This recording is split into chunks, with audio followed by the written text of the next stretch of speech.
Don't wait. Seriously.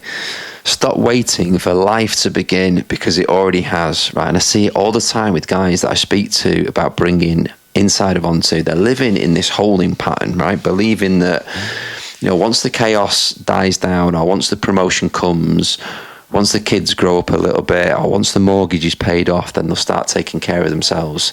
Then they'll be present. Then they'll be happy. But that moment is a mirage. Okay, it doesn't exist. It's what Marie-Louise von France called the provisional life. And I love that because it's that weird idea that the life that you live in right now is akin to the pre-season warm-up, right? Like real life will start when you finally get your act together. But the spoiler is, this is real life, right? You don't suddenly step into a new version of yourself once the dust settles.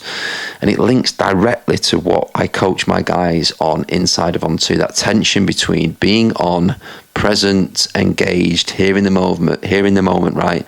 And moving to ambitious, intentional, and growth focused. And that is the work, okay? Not choosing one or the other, but learning to hold both at once.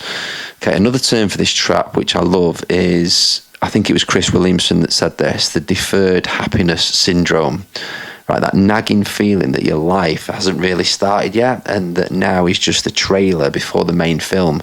And the trap being that if you're not careful, the credits start to run before the film even begins. And when you look back, you realise that you just rushed through the whole thing and you've not seen any of it, right? I've had those weeks, busy, productive, ticking boxes, but when I stop and reflect, I can't even remember what I've done. And I was there, but I wasn't really there, right? And if it's true of a week, it can be true of a whole year or even a decade, right? So what's the answer? Go all full spiritual monk and disappear and find yourself in Bali? I don't think so, right? Of course it's not. Nor is it the inverse. Nor is it overcompensating with relentless graft and chasing significance on a piece of paper. My belief now is that it's actually about both. It's about presence and it's also about progress. Do meaningful work, but also remembering to look around you and soak it in. And that is the onto sweet spot. Okay, living fully today whilst building for tomorrow with purpose as well. And if you need one line or one insight to tattoo on your brain today, make it this one, yeah?